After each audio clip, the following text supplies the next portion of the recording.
Thank you for turning to page 121. Thanks for joining me today.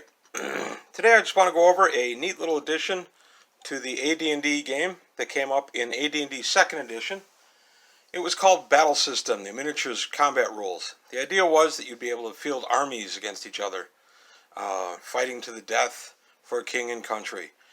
It was actually a neat little addition. It was put out in 1989 and was designed to work directly with the AD&D 2nd edition system. Now I keep saying 2nd edition because this came out when 2nd edition was new, and it's also the 2nd edition of Battlesystem miniatures. I'm going to explain that in just a moment.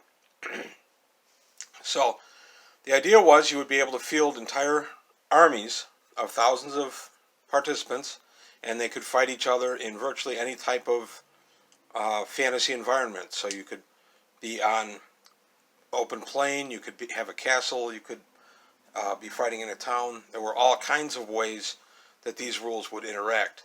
And the neat thing about this design system was they were designed to directly interact with the AD&D game.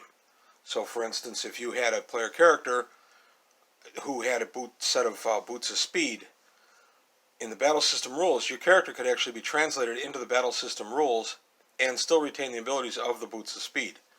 Magic spells were also still used. So there was quite a bit to this system. I'm going to go a little bit into the history of it and a little bit of how it worked and explain what I mean by Battlesystem 2nd edition and AD&D 2nd edition.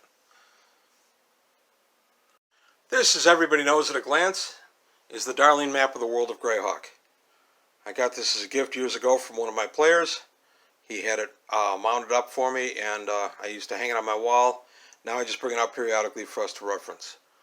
So the campaign I just played the other day, that I just DM'd, was set in Sunndi, which is one of the southernmost portions of the world of Greyhawk. Part of the former Great Kingdom, tacitly part of the Iron League, but in my campaign world, an independent country that was being ruled from its capital of Pitchfield by an elf king who'd gone essentially mad with power. This is the end of a campaign that I ran for just about 10 years. It culminated in one of my player characters becoming king and everything. So to make the campaign really grand at the end, the player characters got into battle system. Their forces met the king's forces as the king attacked the castle that the group was based out of.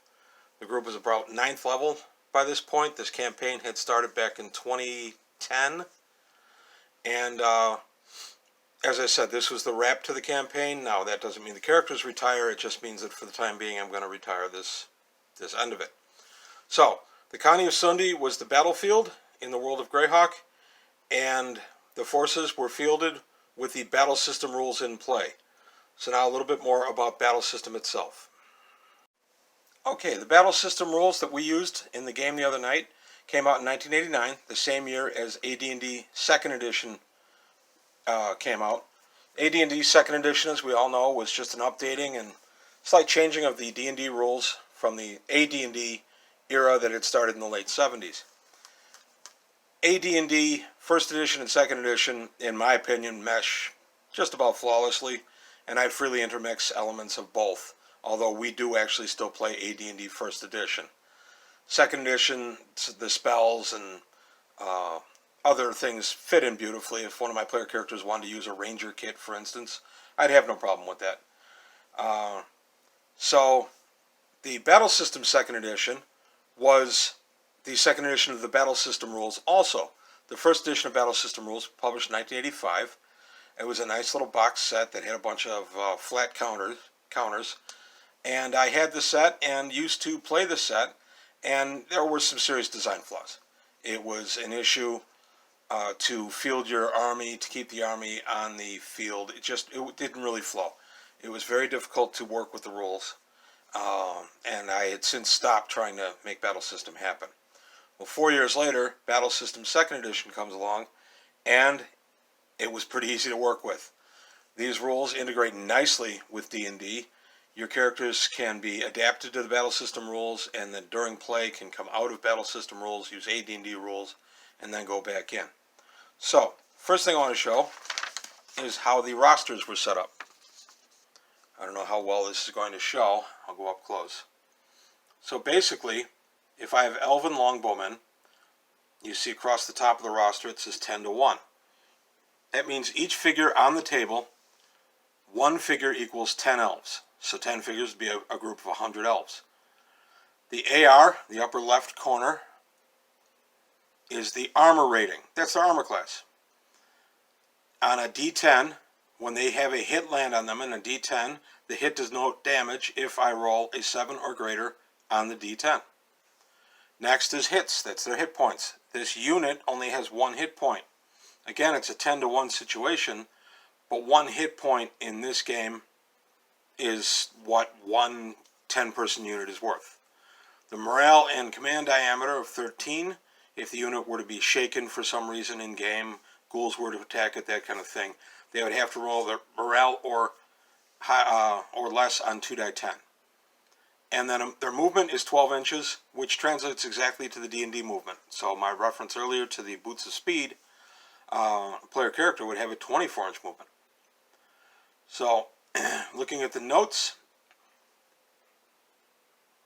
this particular group had some, or has the magic save of 9. If a spell were to be thrown on them that would allow a saving throw, they would save it on a 9 on a D10, so a 9 or a 10.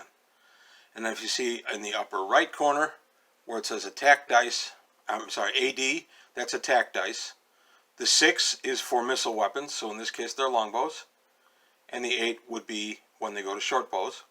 And the range below is the range of the longbow, 7 inches, 14 inches, 21 inches.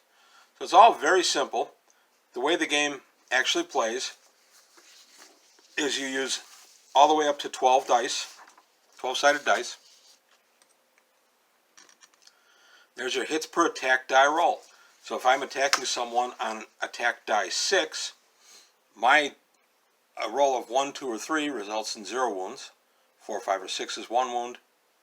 And then a 6 would be 2. If I'm going on an attack die 12, it would be 10 to 11 would get me 3 wounds. 12 up would get me 4 wounds. The idea here is then every wound causes an armor check. So, for instance, if my archers were to shoot some orcs, and the orcs were to have an armor rating of 8, my archers roll a 6. 6 is worth 2 hits. The orc group has to make 2 armor ratings. If they make one and fail one, the made one does no damage whatsoever. The failed one does 1 wound, and that would be enough to remove one of the figures. So attrition becomes a thing with your whole units. There are many, many modifiers to this, such as hiding in behind screens, cover, up on a castle parapet, in a house, behind a doorway, things like that. This game gets really, really detailed in some of the rules. It's designed by Douglas Niles, who in my opinion is one of the best designers TSR ever had, and he did a very clean job in making this. In fact, this game won some awards when it came out for the game system. Now, having just explained the attack dice and the armor rating, there is a similar mechanic in the current iteration of Warhammer 40k, which I do play. I play Thousand Suns, and I also play Death Guard. Both of those, if anybody's familiar with that game, the game mechanic is really very similar to this. But I want to point out again, this was released in 1989. So there also is a way to convert the player characters. I'm going to get the book back up here, and I'm going to show how to convert the player characters in just 1 second. There's a whole section right here on converting individual characters. This can be your player characters, but it can also be the bad guys. It's actually pretty easy to convert them. The armor rating converts from D&D. There are charts. Oops. And there are the charts. So, if my armor rating, my armor class in D&D, it's kind of hard to see that, I know. I'll close this and move it in. My armor class in D&D is armor class 2. My armor rating is a 6. Over here, there's a way to work this conversion table. I'm not going to go into tremendous detail on that, but I can work the conversion table that will reflect my D&D stats in my attack dice for the game. There were really, really nice ways to interact or have your characters actually become Battlesystem players, and then they could also drop out of Battlesystem. So the way they would be players is they would fight in Battlesystem with an armor rating and attack dice and everything, or they would have the option at the start of that combat event of saying, you know what, I want to go to D&D, AD&D rules, and then for 3 rounds they would fight in the AD&D format, just as normal. It's really kind of a nice situation. So it's a 3-to-1 trade-off, but for those 3 rounds they stay in the AD&D mode, they fight the creature that they're fighting, and at the end of the 3 rounds, if they've defeated the creature, they go on to other things with their Battlesystem character, or if they're still fighting the creature, they can say, okay, I'm going to stay in this mode for another 3 rounds.